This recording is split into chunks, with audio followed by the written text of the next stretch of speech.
नमस्कार, Haribhoomi news bulletin में आपका स्वागत है। सबसे पहले नजर डालते हैं आज की प्रमुख हेडलाइंस पर। गौतम अडानी के खिलाफ गिरफ्तारी वारंट जारी। मोदी को लेकर कनाडा सरकार का यूटर्न। देवर ने की भाभी और 3 माह की भतीजे की हत्या। बंगाल टाइगर पर पत्थरों से हमला। बदमाशों ने की पुलिस पर अंधाधुंध फायरिंग। राहुल गांधी पर 100 करोड़ की मानहानि का दावा। अब खबर विस्तार से। सबसे पहले बात करते हैं गौतम अडानी की। गौतम अडानी के खिलाफ अमेरिका में लगे रिश्वत और धोखाधड़ी के मामले में सनसनीखेज खुलासा हुआ है। गौतम अडानी और उनके भतीजे सागर अडानी समेत 6 लोगों के खिलाफ पिछले महीने न्यूयॉर्क की अदालत में गिरफ्तारी वारंट जारी हो चुका है। आपको बता दें कि अमेरिकी जस्टिस डिपार्टमेंट ने अडानी और उनके साथियों पर 2029 करोड़ रुपए की रिश्वत भारतीय सरकारी अधिकारियों को देने का आरोप लगाया है। ये रिश्वत सोलर पावर प्रोजेक्ट्स के कॉन्ट्रैक्ट हासिल करने के लिए दी गई थी। गौतम अडानी और इस मामले के दूसरे आरोपियों के खिलाफ जारी अरेस्ट वारंट पब्लिक किया जा चुका है। मीडिया रिपोर्ट्स के अनुसार बीते महीने विदेशी कानून प्रवर्तन एजेंसियों को मदद करने के मकसद से गिरफ्तारी वारंट और चार्जशीट को पब्लिक किया गया था। अमेरिकी अटॉर्नी ने न्यूयॉर्क की कोर्ट में इसके लिए याचिका भी लगाई थी। आरोप है कि अडानी और उनके सहयोगियों ने 2020 से 2024 के बीच आंध्र प्रदेश, छत्तीसगढ़, तमिलनाडु, ओडिशा और जम्मू कश्मीर के सरकारी अधिकारियों को रिश्वत दी। ये रिश्वत राज्य बिजली वितरण कंपनियों के साथ सोलर पावर अनुबंध हासिल करने के लिए दी गई थी। इसके जरिए अडानी समूह ने अगले 20 वर्षों में $2 अरब से अधिक का मुनाफा कमाने की योजना बनाई थी। अब बात करते हैं प्रधानमंत्री नरेंद्र मोदी की। कनाडा में हुए निजर हत्याकांड में बड़ा ट्विस्ट आ गया है। इस मामले में कनाडा की जस्टिन ट्रूडो सरकार प्रधानमंत्री नरेंद्र मोदी पर लगाए गए आरोपों से पलट गई है। एक कनाडाई अखबार ने निजर हत्याकांड में पीएम मोदी के साथ ही विदेश मंत्री एस जयशंकर, राष्ट्रीय सुरक्षा सलाहकार अजीत डोभाल और गृह मंत्री अमित शाह का नाम निजर मर्डर केस में घसीटा था। अब कनाडा सरकार ने यू टर्न लेते हुए इन सभी नेताओं को आपराधिक गतिविधि से जोड़ने का आरोप खंडन किया है। आपको बता दें कि कनाडा के एक न्यूज़पेपर द ग्लोब मेल ने निजर हत्याकांड में पीएम मोदी, गृह मंत्री Shah, foreign minister S Jaishankar और राष्ट्रीय सुरक्षा सलाहकार डोभाल पर गंभीर आरोप लगाए थे।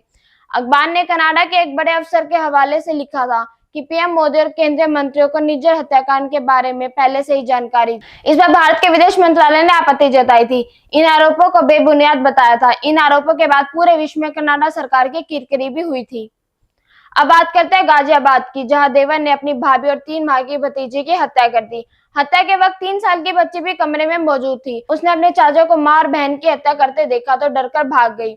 इसी दौरान देवर मौके का फायदा उठाकर फरार हो गया।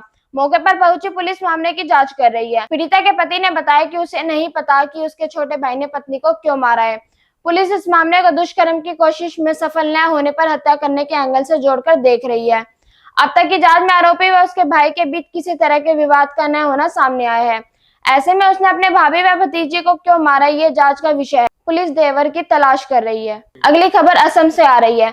असम पुलिस ने शुक्रवार को 6 लोगों को रॉयल बंगाल टाइगर पर हमला कर उसे बुरी तरह से घायल करने के मामले में हिरासत में ले लिया है। ये टाइगर असम के नगाव जिले के कालियाबोर इलाके में जंगलों से भटक कर आ गया था। इस दौरान स्थानीय लोगों ने बाघ का पीछा किया, जिससे वो थक गया। उसके बाद लोगों ने बाघ पर पत्थर फेंककर हमला कर दिया। पत्थर फेंकने से बाघ की एक आंख पूरी तरह से खराब हो गई, जबकि दूसरी आंख में भी चोटें आई।